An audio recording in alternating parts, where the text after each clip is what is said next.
Okay then, Andy XL back with another NFXL podcast. Done previous pieces regarding the 2026 NFL draft, looking at which teams might be in need at quarterback and running back. Well, in this piece, I'm going to do the same thing for wide receivers, examining what level of supply and demand there is ahead of the 2026 draft.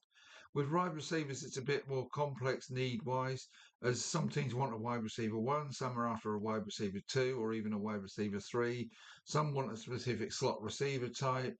So it depends what each team's need is at, and what that might decide which round they look for a wide receiver in. And we have up to 15 wide receivers hitting free agency from the current NFL stocks who could make solid wide receiver one, two, or three options for teams rather than take a candidate from this draft class. And if we consider each team would like to have at least three decent options at wide receiver, that means the league has 96 vacancies available at any one time, but probably up to 100. But how many of them are already filled and which might be available for pending free agents or from this draft class? As I did with the other positions, let's look at each team and where they might look to take a wide receiver in this draft and who the candidates for each round might be. So in round one, candidate wise, Jordan Tyson's the star candidate at the moment in this class, but Mackay Lemon and Carnell Tate are probably in the middle of round one. And then you've got the likes of Chris Brazil, Chris Bell, and Denzel Boston, all almost said Denzel Washington then, Denzel Boston hanging around towards the end of round one. But they all make viable round one picks in my current list. But there's six there, and I only have four teams that I think are likely to go round one for a wide receiver. So some of those, like Brazil, Bell, or Boston, might drop into round two. Um, so who are the needy teams in round one? Potentially Buffalo Bills. Well, with Khalil Shakir and Keon Coleman both looking more like wide receiver types, and Josh Palmer more of a wide receiver three, it means the Bills are okay at wide receiver, but a wide receiver one would make a big difference to them, a real top end star guy. If they want to get that type, they would have to spend either a first or second round pick on one, probably a first. With very few, if any, available via free agency. Another team that could be looking at wide receiver in round one would be the Cleveland Browns. It's a different picture there to the Bills because the Browns really only have Jerry Jeudy at wide receiver, nothing else. And he's more of a wide receiver two than a wide receiver one for me. So they really need to add a top end wide receiver and possibly a wide receiver three this off season. And if they wanted the top end wide receiver, they probably need to go round one. But that might be decided by how early they pick in the draft. If they've got one of the very first picks, then I can't see him go wide receiver round one. But let's see how that all pans out. Next team might consider wide receiver in round one, and this definitely fits their MO of recent drafts, will be the Las Vegas Raiders. The Raiders lack a wide receiver one, especially now Jacoby Myers has moved on. Trey Tucker is more of a wide receiver two type. Last year's draft picks Jack Bech and Dante Thornton may have improvement in them, but they're certainly not a wide receiver. They're vying for wide receiver three position at the moment. Having added offensive stars in tight end Brock Bowers and running back Ashton Johnson in the last two drafts, the Raiders could well follow the same path and take Jordan Tyson as the wide receiver one in this class to replace Myers and give them their own wide receiver one. New England Patriots, a bit like the Bills in their division, the Patriots have decent wide receivers. Stefon Diggs, former wide receiver one level guy, not in the twilight of his career now. Kayshon Boutte and Demario Douglas and Mac Hollins all do well for them in their own ways and are all under contract through 2026. But like the Bills, getting a real top end wide receiver one in the first couple of rounds of this draft could make a big difference for them. So that's round one as I see it with the candidates and likely teams. Let's do the same in round two. The candidates, like I say, there might be one or two drop out of the group I mentioned for round one. And then we've got the likes of Jacoby Lane, Elijah Sarrett, Jeremy Bernard, and Kevin Concepcion could be on the radar for round two. And the teams I can see looking possibly at round two, added to the teams I mentioned earlier. The Baltimore Ravens, Zay Flower gives them the wide receiver one they need. DeAndre Hopkins, Rashad Bateman, and Tez Walker are their next options. With Hopkins being a pending free agent, though, replacing him with a wide receiver too might be on the agenda via this draft. The New Orleans Saints. Chris Olave and Brandon Cooks fit the wide receiver and 3 slots for the Saints, but with Rashid Shaheed gone, there is a need for the Saints here. Cooks is 32, so youth via the draft might be looked at and certainly should be, having let Shaheed go. The Saints could well look for a wide receiver 2 and wide receiver 3 in this draft. The New York Jets could go in round 2 for a wide receiver. Outside of Garrett Wilson, the Jets don't have much at wide receiver. Josh Reynolds, Ty Johnson, and Alan Lazard all look like wide receiver 3s. Reynolds and Lazard hit free agency at the end of the season, so going for a wide receiver 2 to partner Wilson to replace one or both of them would seem like a good move for the Jets, and they've got plenty of picks, that's for sure. The Pittsburgh Steelers. DK Metcalf gives them their wide receiver 1, and Calvin Austin is a nice option too, but he is a pending free agent. But you've got to assume they re-sign him. And then if they added another similar level talent to Austin to go with Metcalf, then that would fill up their wide receiver need. Round 3, who are the candidates in round 3? Well, there's a long list here. A lot of people, as we get into sort of these round 3, round 4, sort of mid that group of wide receivers. There's a lot of names here. I'll just reel some off. Antonio Williams, Dion Burks, Malachi Fields, Ian Strong, Eric Singleton Jr., Aaron Anderson, CJ Daniels, Zach Branch, Deuce Robinson, Nick Harbour, Kevin Coleman. All of those could compete for the spots in round 3 for the needy teams. And the Browns could be, and there are teams like the Browns who could come back for a second wide receiver. I've mentioned the Saints as well. So add those to these ones. The Arizona Cardinals, Marvin Harrison Jr. is a high-end wide receiver 2 now, with potential to be a wide receiver 1 for sure. Then they have mid to low-end wide receiver 2s in Zay Jones and Michael Wilson. In many ways, this trio typify the Cardinals in that they're close to where they need to get to at wide receiver, but not quite there. And that really is the story for the whole of the Cardinals team. Zay Jones is a pending free agent that's the wrong side of 30 now. So letting him go and spending a day 1 or 2 pick on a wide receiver could be enough to get them closer to what they need at wide receiver. The Atlanta Falcons. Drake London fills the wide receiver spot. Darnell Mooney is good backup for him.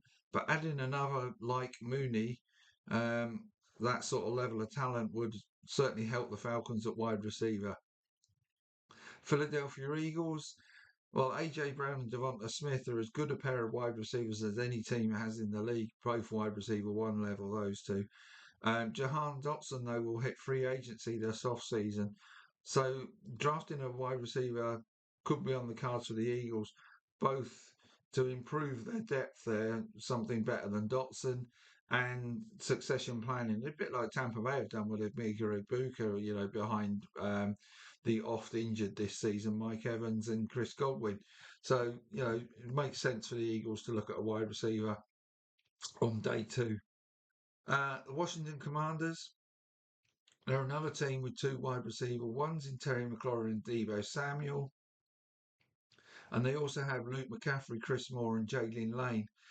Even if they do not re-sign Samuel, who's a free agent pending, they could go with the 4 that remain or look to add a wide receiver 2 via the draft to replace Samuel. So, not on day 1 or day 2, but possibly still somewhere needing a wide receiver. And again, I'll refer you back to all the names that would likely fall beyond day 3, round 3 of the previous group I mentioned. And this is with plenty of demand. There's plenty of wide receivers in this class. It looks a decent class, both in terms of top end and depth.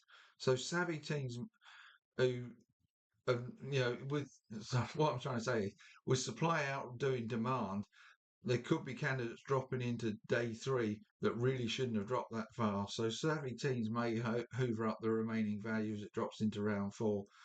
The Rams and Dolphins should certainly take that option if it falls to them to do so. Others, the Carolina Panthers, Ted McMillan and Xavier Legette give the Panthers 2 developing wide receivers. Jimmy Horn, possibly. Hunter Renfro has not really worked out as the vet wide receiver 2-3 that type that they need, but they might go looking for another vet option like him this off season. But the draft could be a route if something falls for them. Chicago Bears, Roma Dunze and DJ Moore, uh, Luther Burden, and others. It's not really an area of need for the Bears. The Bengals, yeah, so I've mentioned, if I flip back, the Rams and Dolphins are the two teams that I really think should be looking at this, the next cabs off the rank, as it were, if anybody's dropped below round 3 that shouldn't have done.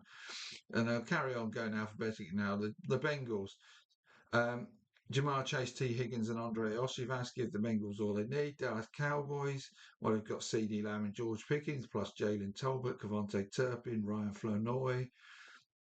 Pickens and Tolbert are pending free agents. And surely they re-sign Pickens. But who knows with what Dallas are doing these days? It doesn't seem to make any logic from day to day, week to week. The Denver Broncos, Cortland Sutton, Marvin Mims, Troy Franklin, Pat Bryant. Give them decent, if not great, wide receiver play, but it's getting better. So they probably don't need to go wide receiver in 2026. Similarly with the Lions, with Amon-Ra St. Brown, Jameson Williams, and Isaac Tesla. Green Bay certainly don't need to. They've got Jaden Reed, Matt Golden, Romeo Dubes, Christian Watson, Dontavian Wicks, Savion Williams. Plenty of options. Dubes is the pending free agent. But if they want to re-sign him. If they don't, they've got plenty else there. The Houston Texans, Nico Collins, Christian Kirk, Xavier Hutchinson, plus rookies Jalen Higgins and Jalen Noel. And they may get Tank Dell back for next season too. The only wrinkle is Kirk is a pending free agent, and what if Dell does not make it back? But even if that, both of those, Kirk and Dell, didn't come back for him, then they've got plenty else there. The Colts, Michael Pittman, Josh Downs, and Alec Pierce. Pretty much given what they need. Pierce is a pending free agent they would need to re-sign or replace. Jacksonville Jags, Brian Thomas, Travis Hunter, De'Ami Brown. Didn't they just acquire somebody else? So did they just get somebody else into trade deadline? Let's see if I can find out.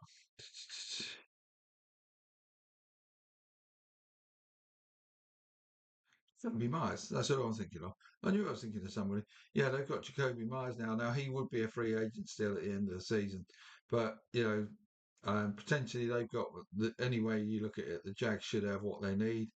Similarly with the Chiefs, Rashee Rice, Xavier Worthy, Hollywood Brown, Tyquan Thornton, Juju Smith-Schuster. Hollywood, Thornton and Smith-Schuster all hit free agent this off season though, so the Chiefs will have the option to re-sign one or replace. Los Angeles Chargers, Lad McConkey, Keenan Allen, Quinton Johnston, plus they've got Trey Harris, so they're all right. Like I say, the Rams, great 1-2 punching Puka Nacua and Devontae Adams. Tutu Atwell will be a pending free agent though.